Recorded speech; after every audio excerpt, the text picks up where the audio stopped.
دل سے جو بات نکلتی ہے اثر رکھتی ہے، دل سے جو بات نکلتی ہے اثر رکھتی ہے، پر نہیں طاقت پرواز مگر رکھتی ہے۔ حضرات، اب ہماری نظریں بار بار ایک ایسی شخصیت کی جانب مرکوز ہو رہی تھی، اٹھ رہی تھی، جن کا شدت سے انتظار کیا جا رہا تھا۔ اب ان کا وقت آ چکا ہے۔ چلیے، اب انتظار کی گھڑیاں ختم ہو چکی ہیں۔ میں ایک ایسی عظیم المرتبہ شخصیت کو دعوت دینا چاہتا ہوں جو شہر بنگلور کی مشہور و معروف شخصیت ہے، جو امت کی اصلاح کے لیے دور دراز کے اسفار طے کرتے ہیں، اور جن کے بیان کو سننے کے بعد ہزاروں گم گشت راہ کو ہدایت کا راستہ نصیب ہوتا ہے، اپنے دلوں کی اصلاح کر لیتے ہیں، اور جن کا وقت ملنا انتہائی مشکل ہے۔ یہ ہمارے لیے بڑی سعادت مندی کی بات ہے کہ ہمارے لیے اور ہمارے درمیان آپ حضرت والا موجود ہیں، جن سے میری مراد مفکر قوم و ملت، محسن امت حضرت مولانا مفتی محمد نظام الدین صاحب قاسمی دامت برکاتہم العالیہ، محتمم مرکز العلوم، صدر مرکزی مرکز القضاء والافتاء بنگلور، خطیب جامع مسجد یشونت پور۔ میں حضرت والا کا استقبال اس شعر کے ساتھ کرتا ہوں: آج اپنی بے قراری کو قرار آ ہی گیا، آج اپنی بے قراری کو قرار آ ہی گیا، جن کا شدت سے رہا ہے انتظار آ ہی گیا۔ واعظ بے مثل کی آمد سے اے اہل چمن، واعظ بے مثل کی آمد سے اے اہل چمن، اس علاقے میں تو رنگ بہار آ ہی گیا۔ حضرت والا سے ادباً درخواست ہے کہ اپنے واعظانہ نصیحتوں سے ہم سب کو مستفیض فرمائیں۔ السلام علیکم ورحمۃ اللہ وبرکاتہ۔ الحمد للہ رب العالمین، الہ الاولین والآخرین، والصلاة والسلام علی سید الانبیاء والمرسلین، وخاتم النبیین، ورحمة للعالمین، وعلى كل من دعا بدعوته واستنى بسنته واهتدى بهديه إلى يوم الدين، أما بعد، فأعوذ بالله من الشيطان الرجيم، بسم الله الرحمن الرحيم، اقرأ باسم ربك الذي خلق، خلق الإنسان من علق، اقرأ وربك الأكرم، الذي علم بالقلم، علم الإنسان ما لم يعلم۔ اللهم أيدنا بتأييدك، اللهم أيدنا بتأييدك، اللهم أيدنا بتأييدك يا رب العالمين۔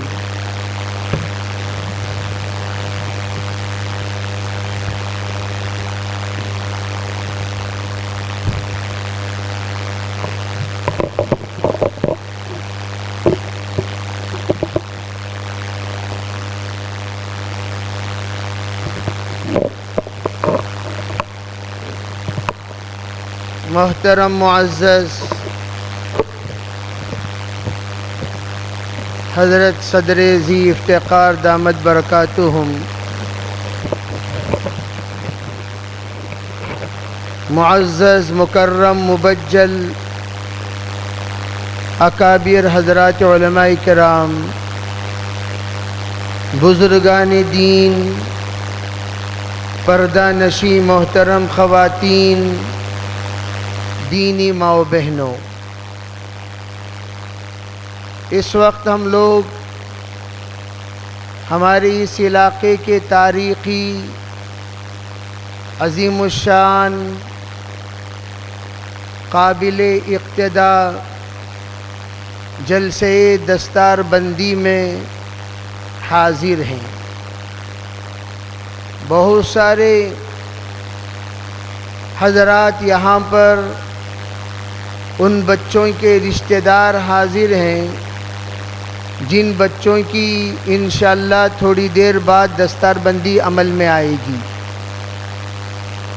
دستار بندی کے اجلاس میں جب ہمیں دعوت دی جاتی ہے، ان کی جو نیت ہوتی ہے وہ یہی کہ ہر ایک آنے والے اس خوشنما منظر کو دیکھ کر دل میں یہ تمنا پیدا کرتے ہوئے جائیں کہ ہمیں بھی اپنی اولاد کو، اپنے نسلوں کو، اپنے ماتحت لوگوں کو اللہ کا کلام کا حافظ بنانا ہے۔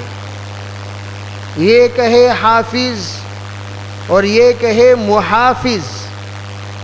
حافظ یہ تو قرآن پاک کو اپنے سینے میں بسا کر اِنَّا نَحْنُ نَزَّلْنَا الذِّكْرَ وَإِنَّا لَهُ لَحَافِظُونَ، حافظ میں شامل ہو کر ماشاءاللہ ایک مقام پا لیے۔ لیکن ہر حافظ کو محافظ بننے کے لیے ان کو دوسرا اقرا پر بھی عمل کرنا ہوگا۔ ہمیشہ یہ بات یاد دلائی جاتی ہے، اقرا دو ہیں، ایک اقرا بسم ربک الذی خلق خلق الانسان من علق، پھر اللہ فوراً فرماتے ہیں اقرا وربک الاکرم الذی علم بالقلم علم الانسان ما لم يعلم۔ میں ہمیشہ دستار بندی کے اجلاس میں، ختم قرآن میں حفاظ کرام کو اور حفاظ کرام کے ذمہ داروں کو یہ بتایا کرتا ہوں، ایک اقرا پر عمل ہو گیا، حافظ قرآن بن گئے، قاری قرآن بن گئے، الفاظ قرآن کو اپنے سینے میں بسا لیے، الفاظ قرآن کو بہترین طریقے سے اپنے زبان سے تلفظ کرنے والے بن گئے۔ اب ماشاءاللہ ایک اقرا پر عمل ہو گیا۔ اللہ فوراً فرماتے ہیں اقرا وربک الاکرم۔ بھائی پڑھائی ابھی ختم نہیں ہوئی، پڑھائی کا سلسلہ جاری رکھو، اور پڑھ اور پڑھ اور پڑھ۔ یہ کہا ہمارے اسلاف نے کہ ایک بار پڑھ کہہ کر پھر پڑھ کہا۔ اب کیا پڑھیں؟ کہا اب قلم والی پڑھائی پڑھ، اب قلم سے علم حاصل کرنا شروع کر، جس کو ہم مدارس کی زبان میں اگر آسانی سے کہنا چاہیں شعبہ حفظ سے فارغ ہو گیا، شعبہ عالمیت میں داخلہ لے۔ اس کا مطلب کیوں؟ فرمایا شعبہ حفظ میں قلم سے کوئی کام نہیں لیا جاتا، جب شعبہ عالمیت میں آتے ہیں، جب شعبہ فارسی میں داخلہ لیتے ہیں، شعبہ اعدادیہ میں آتے ہیں، شعبہ اولیٰ میں آتے ہیں، اس وقت میں ان کو کاغذ و قلم دے دیا جاتا ہے اور ان سے کہا جاتا ہے اب جو بھی سبق پڑھایا جا رہا ہے، چاہے وہ تعلیم الاسلام ہو، چاہے وہ چہل سبق ہو، چاہے وہ مبتدئین کی فارسی ہو، ان تمام کو لکھا کرو، پڑھا کرو، لکھا کرو، پڑھا کرو، لکھا کرو، یاد کیا کرو، بار بار ان کو لکھنے کو کہا جاتا ہے۔ تو گویا دوسرا اقرا وربک الاکرم الذی علم بالقلم علم الانسان ما لم يعلم۔ اب تو قلم سے جب تعلیم حاصل کرنا شروع کرے گا، جب مکتوبات کو پڑھنا شروع کرے گا، جب محفوظات کو پڑھنا شروع کرے گا، جب کتابوں کا مطالعہ کرنا شروع کرے گا، پھر تو ایسا عالم بنے گا معلم یا علم کا علوم کا مالک بن جائے گا۔ پھر اب تو محافظ قرآن بن گیا، محافظ شریعت بن گیا، محافظ علوم نبوت بن گیا، محافظ ختم نبوت بن گیا، محافظ وراثت الانبیاء بن گیا۔ اب تیرا مقام آگے بڑھنا شروع ہو گیا ہے۔ اب تو سبق پھر پڑھ، صداقت کا، عدالت کا، شجاعت کا، لیا جائے گا تجھ سے کام دنیا کی امامت کا۔ یہ ہے پھر پڑھ کا مطلب۔ پھر پڑھ، ایک بار پڑھ کر خاموش نہیں رہ جانا۔ اسی لیے میں حفاظ اکرام سے یہ دست بستہ التجا کیا کرتا ہوں، ارے بھئی اپنی تعلیم کو یہاں پر تکمیل مت کیا کرو، تعلیم کو آگے بڑھایا کرو، سیکھا کرو، سمجھا کرو، علماء کرام کے سامنے زانوِ تلمذ اختیار فرما کر اور مزید تعلیم پڑھا کرو۔ پھر تمہارے اندر وہ علوم جو قرآن پاک میں موجود ہیں وہ منتقل ہونا شروع ہوں گے۔ پھر قرآن پاک پڑھنے کا مزہ دیکھو، قرآن پاک پڑھنے کا مزہ دیکھو۔ اس لیے میں عرض کیا کرتا ہوں، ارے بھائی سبق بار بار پڑھو، سبق بار بار پڑھو، سبق بار بار پڑھو۔ بار بار پڑھنے سے اللہ تعالیٰ آگے کے علوم کا دروازہ کھولتے چلے جائیں گے۔ ایک بات تو یہ ہے، دوسری بات کیا ہے؟ عام طور پر یہاں پر جو حاضرین ہیں ان کو یہ بتایا جاتا ہے، ارے بھائی یہ بات ذہن میں اچھی طریقے سے بٹھا لو اور یہ بات نکال دو۔ نکالنا کس کو ہے؟ حافظ بننے کے بعد محتاج بن جاتے ہیں، قرآن کے عالم بننے کے بعد محتاج بن جاتے ہیں، غریب بن جاتے ہیں، مسکین بن جاتے ہیں، لاچار بن جاتے ہیں، بہت ساری تکلیفوں کا سامنا کرنا پڑتا ہے۔ یہ ذہن سے بات نکال دیا کریں۔ آپ یہاں علماء کرام کی ایک جماعت کو دیکھ رہے ہیں، یہ کون ہیں؟ دلوں کے بادشاہ ہیں۔ یہ کون ہیں؟ من کے بادشاہ ہیں۔ یہ کون ہیں؟ سکون کے شہنشاہ ہیں۔ میں تو یقین کے ساتھ یہ بات کہہ سکتا ہوں، دنیا کے کسی بھی طبقے کو وہ سکون حاصل نہیں ہے جو سکون قرآن پڑھنے پڑھانے والوں کو حاصل ہے، تعلیم سیکھنے سکھانے والوں کو حاصل ہے، کتابی تعلیم دینے والوں کو حاصل ہے، مدارس کی دنیا میں رہنے والوں کو حاصل ہے، محراب میں کھڑے ہو کر نماز پڑھانے والوں کو حاصل ہے، دینی دعوت دینے والوں کو حاصل ہے۔ وہ سکون کائنات میں کہیں بھی آپ کو نہیں ملے گا۔ اسی لیے امام اعظم علیہ الرحمہ نے فرمایا، اگر ولایت قرآن پڑھنے پڑھانے والوں میں نہیں ہے تو کائنات میں کہیں بھی نہیں ہے۔ ولایت یہاں سے شروع ہوتی ہے، کلام اللہ کے پڑھنے پڑھانے والوں میں اولیاء اللہ ہوتے ہیں۔ لیکن ہم لوگ، میں بھی تھوڑا سا یہ بات کہہ دیا کرتا ہوں سمجھانے کے لیے، جتنا ہم لوگ دیگر لوگوں کو بزرگ تسلیم کرتے ہیں، ہم قرآن پڑھنے پڑھانے والوں کو بزرگ تسلیم ہی نہیں کرتے۔ عبد القادر جیلانی قطب ربانی کے واقعہ کو سنو۔ حضرت کے پاس جس وقت وہ مریض تشریف لائے، ارے بھئی ادھر جو بات کر رہے ہیں وہ خاموش رہیں، ہمارے کان بڑے تیز ہیں، درسگاہ میں بیٹھ بیٹھ کر چیمی گویاں سنتے رہتے ہیں، پٹ پٹ مت کرو اور اصول سمجھو، جب بات کریں نماز کی طرح بات سنا کرو۔ اذا قرئ القرآن فاستمعوا لہ، یہ حکم دیا گیا۔ جس طرح قرآن پڑھنے پر خاموشی کے ساتھ سننے کا حکم ہے، احکام قرآن جب سنایا جائے تب بھی خاموشی سے سننا چاہیے، یہ نہیں کہ بات کرتے رہو، یہی بے ادبی کہلائی جاتی ہے۔ اللہ تعالیٰ بے ادبی سے ہماری حفاظت فرمائے، اور یہ بے ادبیاں نسلوں کو محروم کر دیتی ہیں، یاد رکھنا، یہ معمولی بات نہیں۔ آپ لوگ ورنگل کے اطراف گھومتے ہوں گے، لیکن ہم لوگ گھومتے رہتے ادھر ادھر۔ جس وقت حضرت شاہ ولی اللہ رحمۃ اللہ علیہ کے ننیال گئے تھے ہم، بڑھانا، شاید ہمارے علماء کرام میں سے بعضوں کا ادھر سفر بھی ہوا ہو۔ بڑھانا وہ ہے جو ہندوستان میں سب سے پہلے دارالفتاء قائم کیا حضرت شاہ ولی اللہ رحمۃ اللہ علیہ نے ان کے بڑے فرزند کے ذریعے سے، ننیال ہے وہ۔ پھر اس کے بعد دلی آئے، وہاں پر ایک مولانا تھے، مولانا افضل حسین صاحب یا فضل حسین صاحب، بھوپال کے رہنے والے، نام بھول رہا ہوں میں، ان کا مقبرہ ابھی بھی وہاں موجود ہے۔ وہ حافظ قرآن تھے، معلم قرآن تھے، عالم قرآن تھے، وہ لوگوں کو قرآن پڑھایا کرتے تھے۔ لوگوں نے ان کی بے ادبی کی، لوگوں نے ان پر الزام لگایا، لوگوں نے ان پر برا بھلا کہا۔ پھر اس کے بعد حضرت کے پاس سے طلبہ کو چھین کر اپنے گھر لے گئے۔ نتیجہ کیا ہوا؟ حضرت گھروں کے پاس جا کر دستک دیا کرتے تھے، ارے بھائی بچوں کو بھیجو، بچوں کو بھیجو، بچوں کو بھیجو، میں یہاں بیٹھ کر دہلیز کے پاس پڑھاتا ہوں۔ بھیجنے کے لیے کوئی تیار نہیں۔ جہاں حضرت بیٹھے وہاں پر لوگوں نے آ کر پانی ڈال دیا، کہا یہاں بیٹھنے کی اجازت نہیں ہے، باہر نکل جائیے۔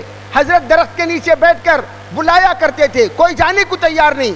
حضرت کو اتنا ستایا، اتنا ذلیل کیا، آخری جاتے ہوئے دل سے آہ نکلی اور وہ کہتے چلے گئے، یا اللہ یہاں قرآن اور صاحب قرآن کی عزت نہیں ہے، یہاں سے قرآن کو اٹھا لے۔ آج بھی جا کر آپ دیکھ سکتے ہیں 300 سال کا عرصہ گزر گیا، بڑھانا جو مظفر نگر کے ضلع میں پڑتا ہے، 300 سال سے ایک بھی حافظ پیدا نہیں ہوا، ایک بھی حافظ پیدا نہیں ہوا۔ 2 مدرسے ہیں، میں گیا مدرسوں میں، میں نے پوچھا یہ بچہ کہاں کا، یہ بچہ کہاں کا، یہ بچہ کہاں کا، سبوں نے کہا اس میں سے کوئی بڑھانے کا نہیں، نہ پڑھنے والا نہ پڑھانے والا، تعاون سب بڑھانے کے۔ افتخار حسن صاحب کھاندلوی رحمت اللہ علیہ باحیات تھے، حضرت کے پاس جا کر شکایت کی، حضرت ایسی حالت ہے ہمارے گاؤں کی، کیا کریں؟ فرمایا جس مولانا کو تم نے ستایا قاضی محمد حسین صاحب بھوپالی رحمت اللہ علیہ، جا کر ان سے معافی مانگو، ان کے حق میں ایصال ثواب کرو، ان کے حق میں خوب استغفار کرو۔ فرمایا تب جا کر تم لوگوں کا سلسلہ، یہ جو نحوست ہے تمہارے، یہ نحوست ختم ہوگی، پھر اس کے بعد تم بدلو گے، تمہاری نسلوں میں حفاظ پیدا ہوں گے۔ میرے بھائیوں، میں عرض یہ کرنا چاہتا ہوں، اس باتوں کو معمولی مت اٹھانا۔ حضرت تھانوی نے فرمایا منحوس خاندان وہ ہے، منحوس خاندان وہ ہے جس خاندان میں سلسلے علوم نبوت کا کوئی کڑی نہ ہو، کوئی فرد نہ ہو۔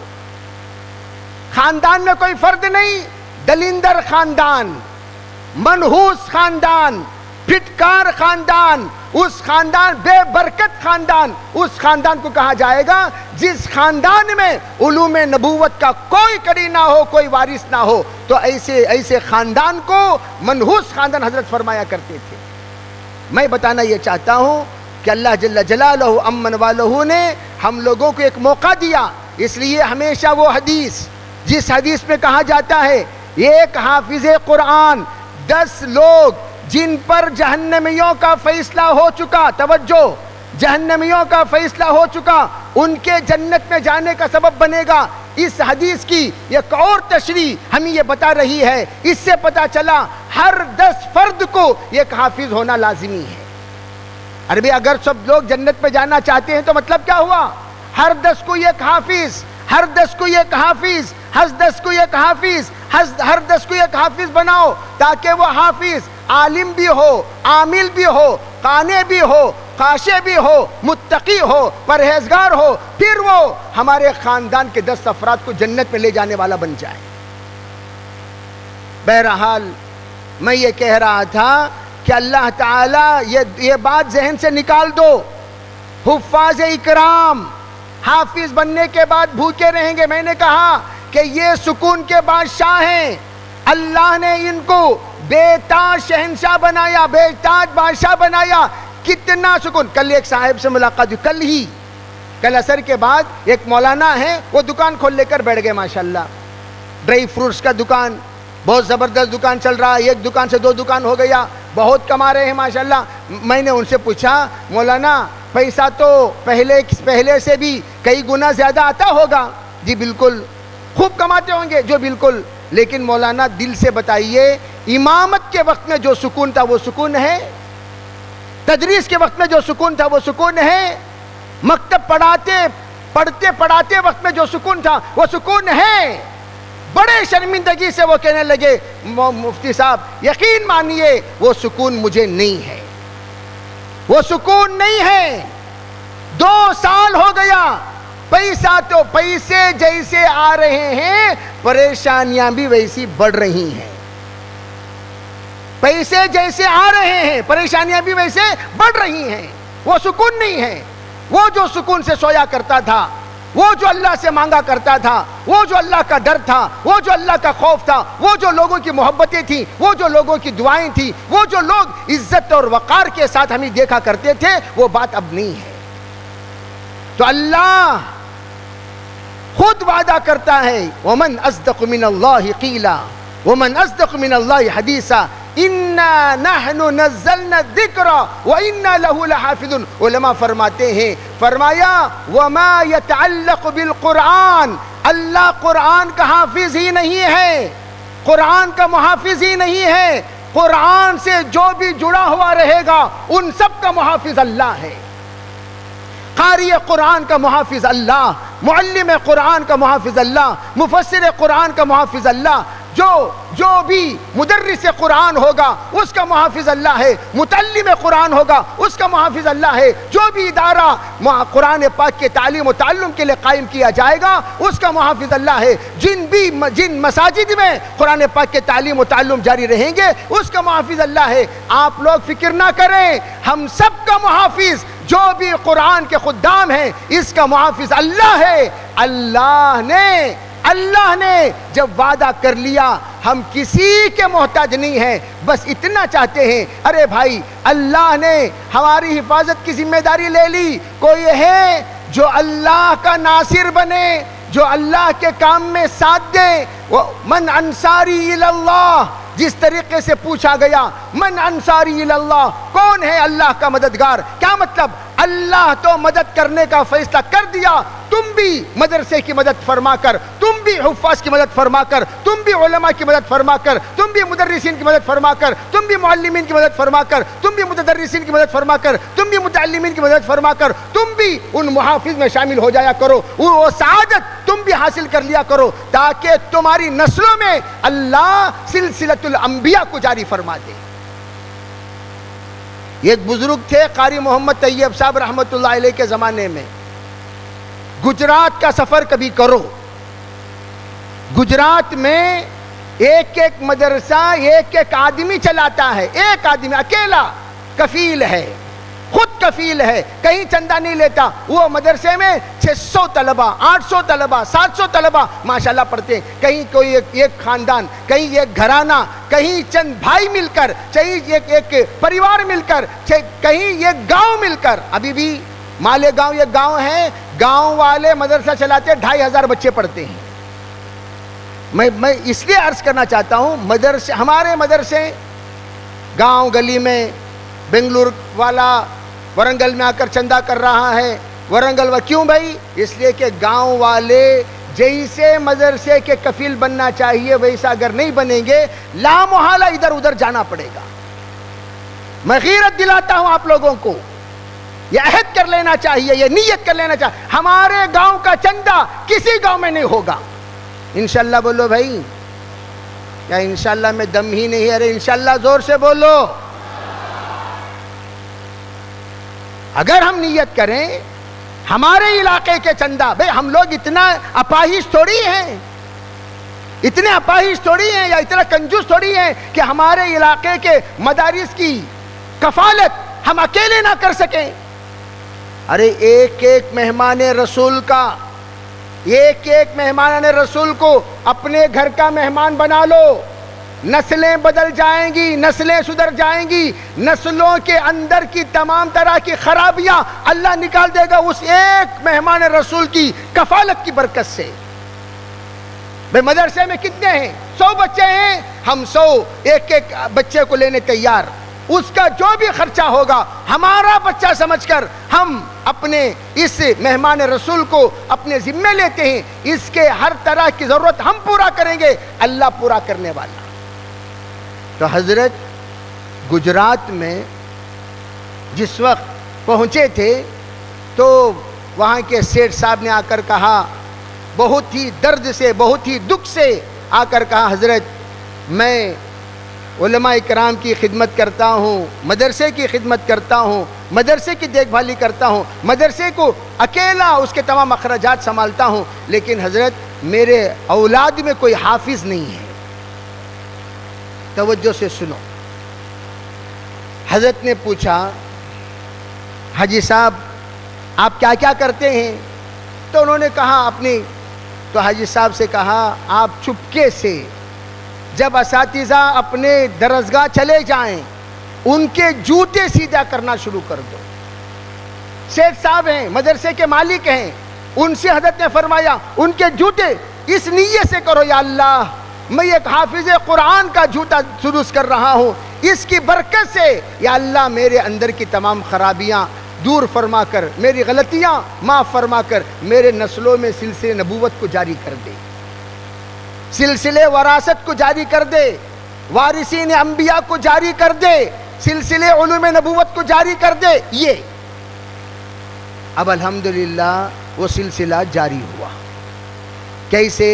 پھر حضرت نے کہا دیکھیے تنخواہ جب دیتے ہیں کیسا دیتے؟ کہا میں اپنے حجرے میں بلاتا ہوں۔ کہا نہیں، آپ اساتذہ کے حجرے میں چلے جائیں، عالم عالم کو بلا سکتے ہیں، غیر عالم عالم کو نہیں بلا سکتے، یہ بے ادبی ہے۔ آپ چلے جاؤ ان کے حجرے میں جہاں اساتذہ کا حجرہ ہے اور وہاں جا کر تنخواہ دیجئے، اور یاد رکھیے تنخواہ دیتے وقت آپ کا ہاتھ نیچے ہونا چاہیے، ان کا ہاتھ اوپر ہونا چاہیے۔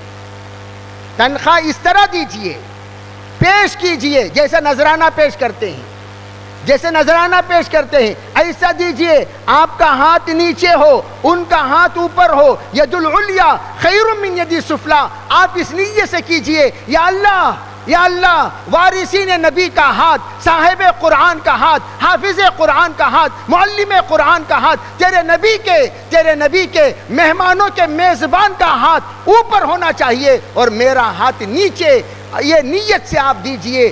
فرمایا اس طرح میں نے کرنا شروع کیا، صرف 10-12 سال کا عرصہ گزرا، اللہ نے میرے خاندان میں 60 حفاظ پیدا کر دیے۔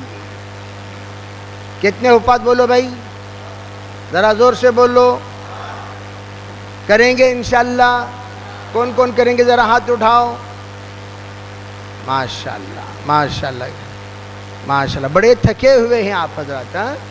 اللہ تعالیٰ سب کو صحت اور سلامت نصیب فرمائے۔ تو میں یہ عرض کر، بھائی آمین بولو بھائی۔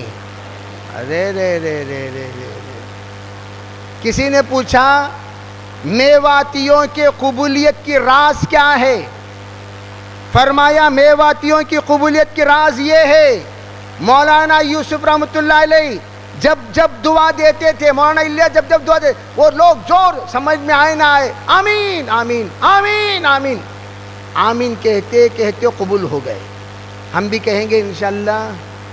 ہاں، تو میں یہ عرض کر رہا تھا، ایک تو یہ ہے نسلوں کو بدلنے کی نیت، نسلوں کو بدلنے کی نیت، اور نسلیں بدلیں گی قرآن سے۔ اقرأ باسم ربک الذی خلق، پہلے ہم قرآن کی تعلیم دیں گے۔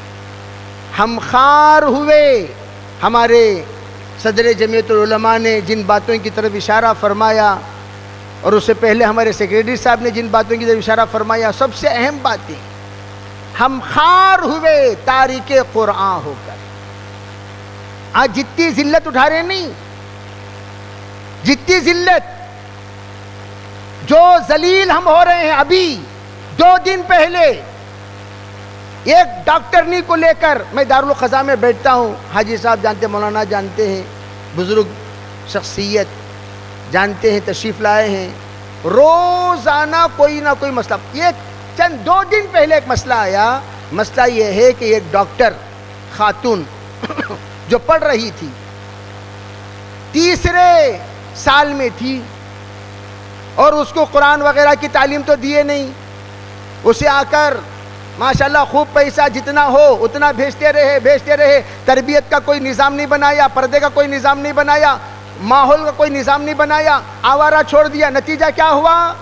وہ لڑکی کا تعلق ہو گیا ایک مزدور لڑکے سے، ایک مزدور لڑکا، غیر مزدور، اور مزدور لڑکا بھی انتہائی کالا، اور جو لڑکے کی عمر 40 سال کے قریب، لڑکا کیا نوجوان آدمی ہو گیا وہ، اور یہ لڑکی کافی پڑھی لکھی، شریف گھرانے کی، قابل دید، قابل داد، 25 سال سے کم عمر، ان دونوں کا تعلق ہو گیا۔ دونوں یہ عزم کر لیے، جینا ہو تو ہم ساتھ جئیں گے، اگر ہمارا نکاح نہیں کریں گے دونوں ساتھ مل کر مر جائیں گے۔ یہ حالت اس وقت پورے ہندوستان میں 2 طرح کے سازشیں چل رہی ہیں۔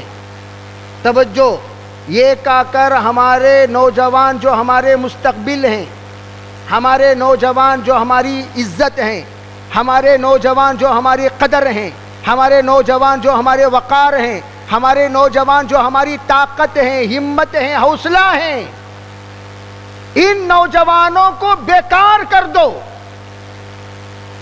بیکار کر دو۔ بیکار کرنے کے لیے کیا کریں؟ یہ موبائل میں عیاشی میں لگا دو، الٹے سیدھے ویڈیوز دیکھتے دیکھتے یہ مرد ہو کر بھی مرد نہیں رہا، یہ حالت کا کر دو۔ میرے اشارے سمجھ میں نہیں آئے تو علماء سے سمجھ لو، کھلا میں بول نہیں سکتا۔ مرد ہو کر بھی مرد نہیں رہا، شوہر ہو کر شوہر نہیں رہا، باپ بننے کی عمر آ کر باپ بن نہ سکا، ایسا بنا دو۔ نمبر 2، نشے کا عادی کر دو، نشے کا عادی کر دو۔ باقاعدہ یہ ہدایت دی جاتی ہے کوتوالوں کو یہ ہدایت دی جاتی ہے، جہاں مسلمان نوجوان پکڑے جائیں نظر انداز کر دو، جہاں غیر پکڑے جائیں خوب تنبیہ کرو، خوب ریمانڈ لو، اتنا لو کہ وہ توبہ کر لے، معافی مانگ لے، چھوڑ دے، تاکہ مسلمان اپنی زندگی میں ہی مر جائیں، زندہ رہ کر اپاہج ہو جائیں، زندہ رہ کر ناکارہ ہو جائیں، زندہ رہ کر بیکار ہو جائیں، اس لیے کہ ان کے مستقبل کو تباہ ہوتا ہوا جب دیکھیں گے ان کی ہمتیں پست ہو جائیں گی، نیکسٹ پلاننگ وہ کچھ بھی نہیں کر سکیں گے۔ کیوں؟ آج قحط الرجال کا زمانہ، قحط الرجال کا زمانہ۔ توجہ میرے بزرگوں، توجہ، قحط الرجال دنیاوی اعتبار سے ہو یا دینی اعتبار سے ہو، یہ ایک بڑا جاتا ہے، اس کی جگہ پر کرنے کی حیثیت اپنے چھوٹوں میں نہیں ہوتی، یا ہے ماننے کو تیار نہیں، یا ہے تسلیم کرنے کو تیار نہیں، یا ہے لیکن متحد ہونے کو تیار نہیں۔ کیوں؟ ہر ایک کے اندر حب جاہ، میں بڑا بنوں، میں بڑا کھود گڑا، میں بڑا کھود گڑا، میں بڑا کھود گڑا۔ یاد رکھ لو، جو بھی یہ کہتا ہے مجھے بڑا بننا ہے، نیکسٹ جملہ کھود گڑا، تو بھی دفن ہو جا دوسروں کو بھی دفن کر دے، تو بھی دفن ہو جا دوسروں کو دفن کر دے۔ کیا مطلب؟ جو بھی بڑا بننا چاہے گا اللہ کی مدد سے محروم ہوگا، آخر پورے عالم میں فتنہ کرے گا، بڑا نہیں۔ اور آج چلے گئے بڑوں کی جگہ پر کرنے والا کوئی نہیں۔ اسی طرح میں پوچھتا ہوں، مسجد کے صدر صاحب چلے گئے، صدر کون؟ سیکریٹری صاحب چلے گئے، سیکریٹری کون؟ ارے بھائی بزرگ چلے گئے، بزرگ کون؟ امام چلے گئے، امام کون؟ آج حضرت مولانا سعید احمد صاحب مکی، سعید احمد صاحب پالنپور رحمۃ اللہ علیہ یہ فرمایا کرتے تھے، آج 20 سے زائد مدرسوں کا تقاضا میرے پاس وہ ہے جہاں پر شیخ الحدیث نہیں ہے۔ کتب بینی کا سلسلہ ختم ہو گیا، نہ دینی رہنما، جو رہبر ہیں رہنما ہیں ان کی قدر کر لو میرے بھائیو، توجہ، جو رہبر رہنما ہیں ان کی قدر کر لو، آئندہ زمانے میں یہ بھی نہیں ملیں گے، یہ بھی نہیں ملیں گے۔ آج جو ہے تمہارے سامنے وہی اس وقت کا تھانوی ہے، جو ہے تمہارے سامنے وہی فقیہ امت ہے، جو ہے تمہارے سامنے وہی حکیم الملت ہے، جو ہے تمہارے سامنے یہی حکیم الامت ہے، جو ہے تمہارے سامنے وہی مفسر قرآن ہے، پیر طریقت ہے۔ پھر دوبارہ تم چاہو مجھے ملے قطب الاقطاب، نہیں ملے گا، مجھے ملے ولی الاولیاء، نہیں ملے گا، مجھے ملے مربی العالم، نہیں ملے گا۔ آپ کو جو ہیں ان کی قدر کر لیا کرو، یہ بھی چلے جانے کے بعد یہ بھی ان جیسا بھی نہیں ملے گا۔ آج کل لوگ سجے اور بڑے بزرگ کو لانا تھا، کہاں سے لے کر خبر سے خود کو لانا، سو بڑے بزرگ کو سب کہاں سے بھی لے سکتے نہیں، اور بھی کون سے بھی بڑے بزرگ نہیں ملے کیا تم نہ ملتی؟ کہاں ملتے؟ خبر میں ملتی، سو ملیں گے۔ اب وہ بزرگ کہاں ملیں گے؟ وہ مقام والے، وہ مرتبے والے، وہ عزت والے، وہ شان والے۔ اب وہ ماؤں کی کوک بھی نہیں رہی، ان ماؤں کے کوک باج ہو گئی ہیں اولیاء کو جنم دینے سے، باج ہو گئی ہیں متقیوں کو جنم دینے سے، باج ہو گئی ہیں فقہا کو جنم دینے سے، باج ہو گئی ہیں ایسے مقتداؤں کو جنم دینے سے جو جنم وہ کوک دیا کرتی تھی۔ کوک موجود ہے، وہ صفات نہیں ہیں۔ اس لیے میں عرض کرنا چاہتا ہوں، میری ماؤں سے ایک بہن آ کر ملی اور روئی، کہنے لگی بچہ جب پیٹ کے اندر تھا حضرت میں یہ منت مانی، جیسے کہ حضرت مریم کی والدہ نے منت مانی۔ توجہ، حضرت مریم کی والدہ نے منت مانی، انی نذرت ما فی بطنی محررا، یا اللہ میرے پیٹ میں جو ہے اسے آ کر تیرے راستے میں قربان کرنے کی نیت کرتی ہوں، لیکن انی وضعتھا انسا، عجب مجھے تو بیٹی ہوئی۔ اس زمانے سے لڑکوں کو ہی مدرسے میں جمایا جاتا تھا، لڑکیوں کو نہیں، لڑکوں کو ہی منت مانتے تھے، لڑکیوں کو نہیں۔ لیکن اللہ نے اشارہ کر دیا لیس الذکر کالانثی، جو تصور میں جو مرد ہے، تیرے تصور میں جو مرد ہے، یہ لڑکی جو تصدیق میں ہے، اس لڑکی کی طرح وہ لڑکا نہیں ہو سکتا۔ کیوں؟ یہ لڑکی جس کو جنم دینے والی ہے تیری منت کو پورا کرنے والا ہے۔ یہ لڑکی یعنی حضرت مریم، حضرت مریم جس کو جنم دینے والی ہے وہ تیری منت کو پورا کرنے والا ہے۔ اسی نظر کی برکت ہے حضرت عیسیٰ علیہ السلام اکیلے وہ نبی ہیں جو اپنی نبوت کے زمانے میں بھی ماشاءاللہ اپنی ذمہ داری کو نبھائے۔ پھر انشاءاللہ ثم انشاءاللہ سرکار دو عالم صلی اللہ علیہ وسلم کی 100 پیشن گوئیوں کے مطابق حضرت عیسیٰ علیہ السلام پھر دوبارہ تشریف لائیں گے اور لا کر آخری زمانے میں امت کو سنبھالیں گے، امت کو ہدایت دیں گے، امت کی رہبری فرمائیں گے، امت کی حفاظت کریں گے اور امت کے ساتھ رہ کر بہترین جینا جی کر اللہ کے پیارے ہوں گے۔ گویا وہی نظر کی برکت ہے، اللہ نے نبوت کی دولت بھی دی، پھر امت کو سنبھالنے کی نعمت بھی اللہ نے عطا فرمایا۔ یہ ہے ماؤں کی نظروں کی برکتیں۔ اور ہماری مائیں پیٹ میں بچہ رہتے وقت میں کیا کیا سیریلاں دیکھتی، سیریلاں دیکھو، نیت ایسا خوبصورت بچہ ہونا، ایسے خوبصورت بچی ہونا، ایسے خوبصورت، نتیجہ کیا ہوتا؟ خوبصورت پیدا تو ہوتا لیکن نتیجتاً آوارہ۔ اللہ حفاظت فرمائے۔ ارے آمین بولو نا جی، کیا بھئی یہ لوگوں کو اردو سمجھ میں آ رہی نہیں آ رہی؟ مولانا نہیں آ رہی؟ پھر کیا کہاں آمین بولنا، کہاں نہیں بولنا، کیا بھی سمجھ میں نہیں آ رہا ان کو؟ رکوع سجدے کی تسبیحات نہیں معلوم کیا؟ رکوع میں جاتے آٹومیٹک تسبیح پڑھنا، جب دعائیں دے آٹومیٹک کیا بولنا؟ ارے بولو بھئی کیا بولنا؟ اللہ قبول فرمائے۔ تو میں یہ عرض کر رہا تھا، ادھر دیکھ دیکھ کر نیت، میرا بچہ ایسا ہو، میرا بچہ ایسا ہو، میرا بچہ ایسا ہو، میرا بچہ ایسا ہو۔ کیوں؟ پورے دل اور دماغ میں سیریل ہی سیریل، سیریل ہی سیریل، سیریل ہی سیریل۔ اسی لیے بچے پیدا ہونے والے سیریل پورے ریل بچے پیدا ہوتے ہیں، بنڈلاں چھوڑنے والے بچے۔ ہر بچہ بڑے بڑے پھینکتا، فیل ہو کر بھی پاس کی طرح بولتا، وجہ اس کی نیتیں ویسی۔ اس لیے میں کہتا ہوں بھئی نیت یہ کرو، یا اللہ یہ جلسے میں ہم آئے ہیں، اس جلسے سے ہماری تقدیر کو بدل دے، اس جلسے سے اے اللہ ہماری تقدیر کو بدل دے، کہو آمین۔ یا اللہ ہماری نسلوں کو بدل دے، کہو آمین۔ ہمارے دل کو بدل دے، کہو آمین۔ ہمارے سوچ کو بدل دے، کہو آمین۔ یا اللہ ہمارے خاندان کے تعارف کو بدل دے، کہو آمین۔ اللہ جب بدل دے گا، اللہ جب بدلنے کا فیصلہ کر دے گا، کوئی اس کو بدل نہیں سکتا، کوئی اس کو مٹا نہیں سکتا، کوئی اس کو تبدیل کر نہیں سکتا۔ اسی لیے میرے عزیز بھائیوں، اللہ سے تعلق، اللہ سے رشتہ، اور اللہ سے رشتہ جوڑنے کے لیے اللہ کا قرآن، اللہ کا رشتہ جوڑنے کے لیے رمضان، اللہ کا رشتہ جوڑنے کے لیے روزہ، اللہ سے رشتہ جوڑنے کے لیے نماز، اللہ سے رشتہ کے لیے بزرگوں سے تعلق، اللہ سے رشتہ جوڑنے کے لیے ذکر و اذکار، اللہ سے رشتہ جوڑنے کے لیے تمام دین کی محنتیں،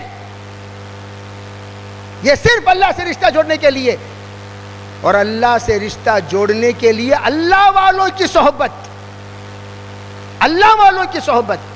اس لیے میں عرض کرنا چاہتا ہوں، اللہ نے الحمدللہ ایک بہترین موقع دیا ہے، اس موقع کو غنیمت سمجھو۔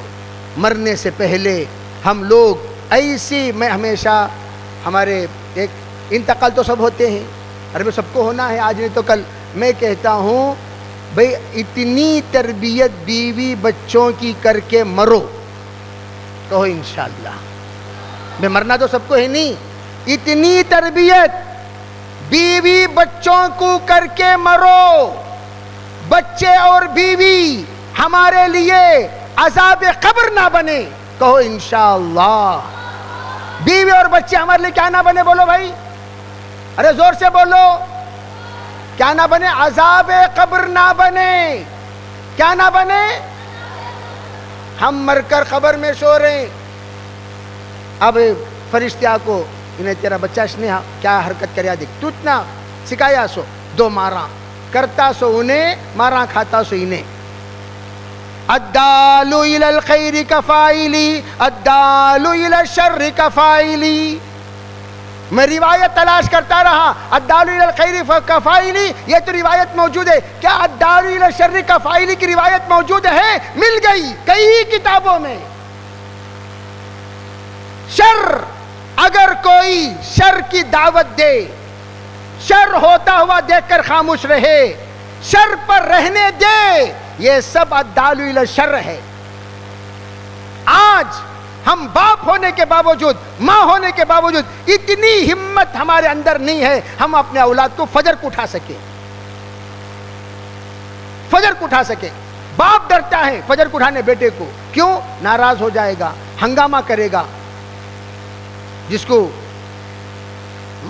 عربی اس کی آواز سے، اس کی بمبڑی سے ڈر کر باپ فجر کو بیٹے کو نہیں اٹھاتا، بیوی کو نہیں اٹھاتا، بیویاں بمڑیاں مارتی، بیوی بمڑی مارتی، بیوی الڈاتی، ہے جاؤ جی جو جا کو فجر پڑھو، مجھے کیوں بول رہی، دوسرا کام نہیں کیا؟ کیوں؟ حضرت والا 20 سال سلائے، 30 سال سلائے، 40 سال سلائے، اب جا کر جگائے تو جاگیں گے؟ کہاں سے جاگیں گے؟ روز اول سے 7 سال کی عمر سے جگانے کی عادت پڑی ہوتی، 10 سال کی عمر میں جاگنے پر جگانے پر نہ جاگنے پر پٹائی ہوئی ہوتی، اور اپنی بیوی کو روز اول سے فجر کے لیے آپ جگائے ہوتے، وہ فجر کے عادی بنتے اور یہ فجر کے عادی بنے ہوتے۔ حضرت مولانا منیر صاحب رحمۃ اللہ علیہ کا جب وصال ہوا، مولانا منیر صاحب، حضرت مولانا منیر صاحب کالینہ والے سب جانتے ہیں، علماء کرام، جب ان کا وصال ہوا تو ایک واقعہ ہمارے بزرگوں نے سنایا، وہ یہ، ان کی جب شادی ہوئی، شادی ہونے پر پہلی رات حضرت نے اپنے بیگم سے کہا، بیگم 3 بجے مجھے جگانا۔ کتنے بجے بولو بھائی؟ تو حضرت جاگ گئے۔ ماشاءاللہ حضرت کے بارے میں تو یہ مشہور ہے کہ حضرت بچپن سے تہجد گزار ہیں، بچپن سے تہجد گزار، اللہ تعالیٰ مغفرت فرمائے، ہمارے شیخ تھے۔ تو جب حضرت کا انتقال ہوا تو یہ واقعہ سننے کو آیا، کیا؟ حضرت نے وہ 3 بجے جگا دے، جب جگائی 3 بجے، نوٹ کر رہے ہیں جگا رہے کہ نہیں جگا رہے، تو حضرت نے فرمایا، بیگم اسی کو اپنی زندگی کا معمول بنا لو۔ حضرت کی آنکھوں پر آنسو، کہنے لگے 37 سال کا عرصہ گزر گیا، آج بھی میری بیوی مجھے جگاتی ہے۔ کریں گے انشاءاللہ، سب کریں گے انشاءاللہ۔ کہنے کو تو بہت کچھ ہے، کیا کہوں کہا نہیں جاتا، کہے بغیر رہا نہیں جاتا۔ ابھی میں تمہید پر ہی ہوں، سورہ فاتحہ ابھی ختم نہیں ہوا، اتنے میں وقت ختم ہو گیا۔ اللہ تعالی ہم میں سے ہر ایک کو عمل کرنے کی توفیق عطا فرمائے، اللہ تعالیٰ عافیت والی زندگی نصیب فرمائے، آفتوں والی زندگی سے بچائے۔ اللہ ہمارے مردوں کی تربیت فرمائے، بچوں کی تربیت فرمائے، جوانوں کی تربیت فرمائے، عورتوں کی تربیت فرمائے۔ اللہ ہمارے ماحول کو بدل دے، ہمارے ذہن کو بدل دے، ہمارے سوچ کو بدل دے، ہمارے خیال کو بدل دے، ہمارے فکروں کو بدل دے، ہمارے خلوت کو بدل دے، ہمارے جلوت کو بدل دے۔ اللہ ہم سب کو بدل کر ایسا بنا دے جیسا اللہ چاہتا ہے، ایسی زندگی گزارنے سے بچا لے جس سے اللہ ناراض ہوتا ہے۔ وآخر دعوانا ان الحمدللہ رب العالمین۔ جزاک اللہ خیرہ و احسن الجزا۔ ہم حضرت والا کا بہت شکر ادا کرتے ہیں کہ آپ نے اپنے قیمتی کلمات سے ہم سب کو مستفیض فرمایا۔ اللہ تعالی حضرت والا کو جزائے خیر عطا فرمائے۔